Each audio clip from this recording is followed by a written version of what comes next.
The sun peeked over the Brooklyn Bridge, casting golden rays on the skyscrapers. My hotel window framed the awakening city, streets already humming with energy.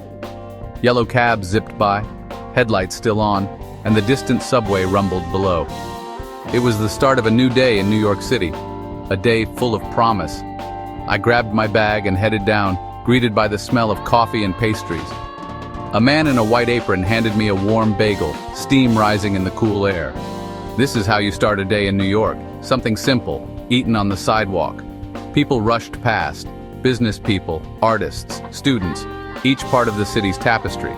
My plan was simple, let the city guide me. I wanted to find those little moments that make a trip special. New York is a city of stories, and I was ready to listen. I finished my bagel, feeling the city's energy seep into me.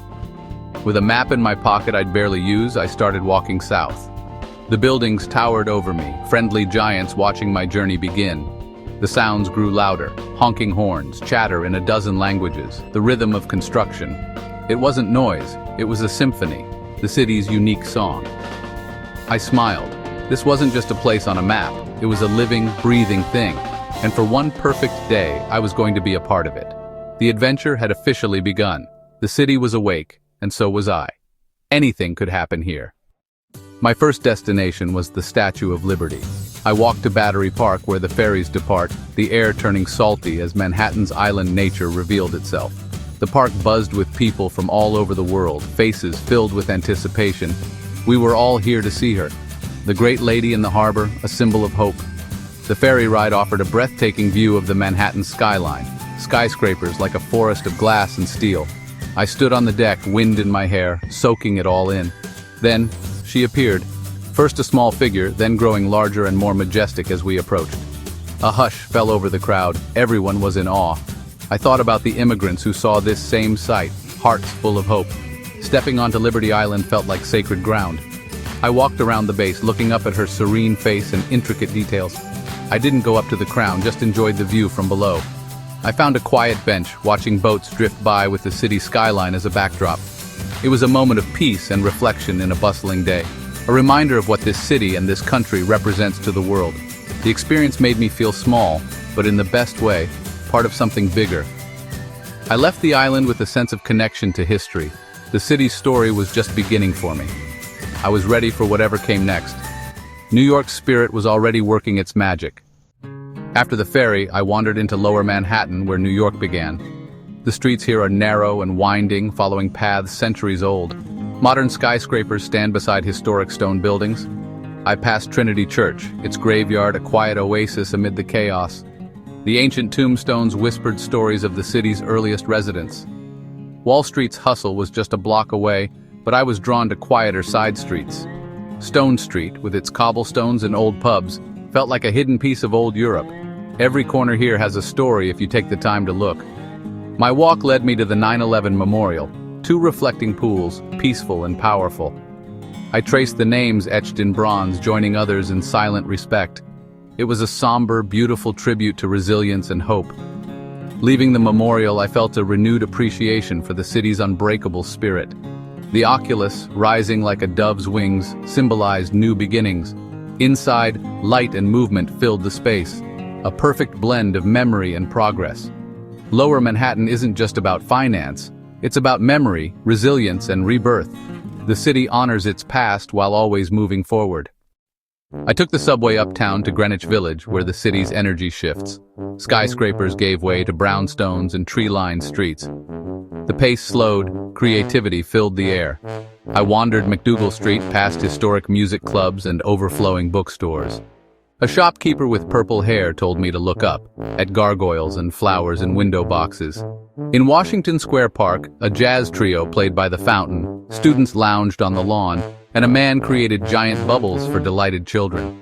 I watched a chess master banter with the crowd, only to have a pigeon scatter the pieces. He laughed, reset, and kept playing. "Even the pigeons want to play," he joked, and everyone laughed.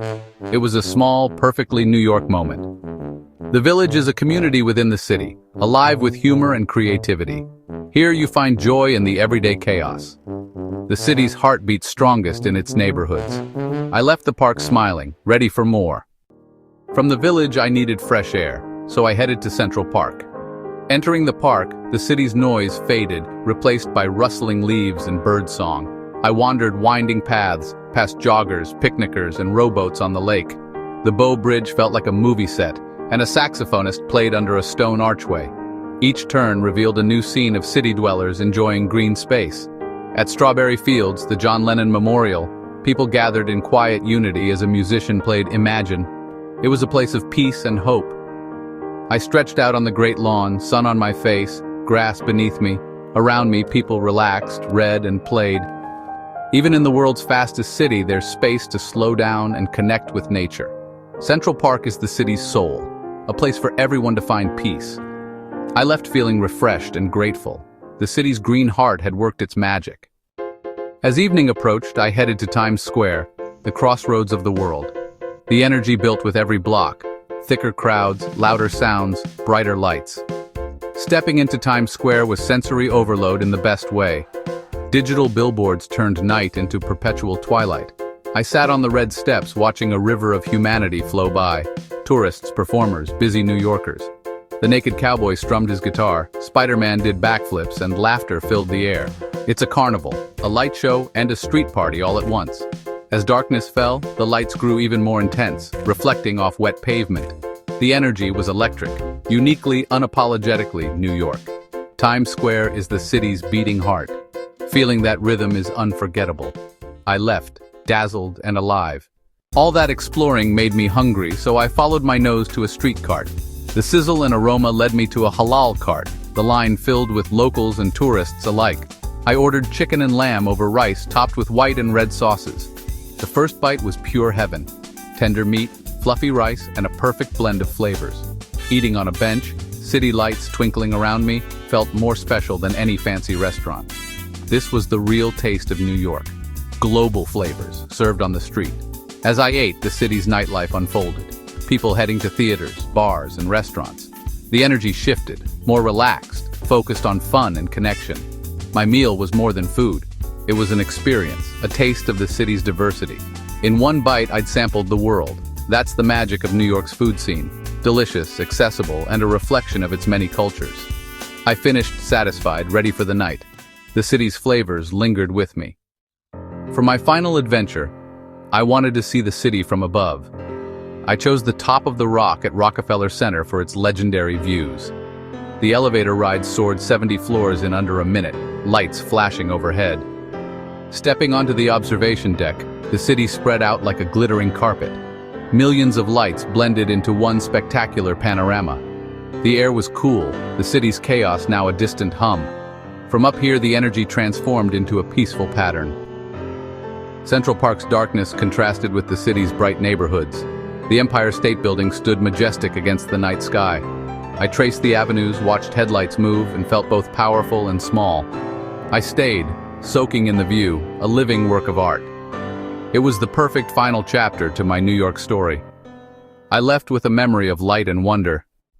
Descending from Rockefeller Center, I felt a happy exhaustion. My feet were tired, but my spirit was full. I took one last walk through Midtown's quieter streets, away from Times Square's glare. Cozy bars glowed, couples strolled, friends laughed over late-night pizza. These simple moments are the city's true fabric. I reflected on my whirlwind day. Statue of Liberty at dawn, Times Square at night, history, creativity, peace, and flavor. New York is grand monuments and tiny, perfect moments. What makes it unique? The humanity. The people who give it heart. Encounters with vendors, shopkeepers, musicians, and strangers lingered with me. The city can overwhelm, but it also connects and inspires. My day ended, but New York's story never does. I left with a piece of the city in my heart. New York isn't just a place you visit. It's an experience that stays with you, calling you back for one more New York minute.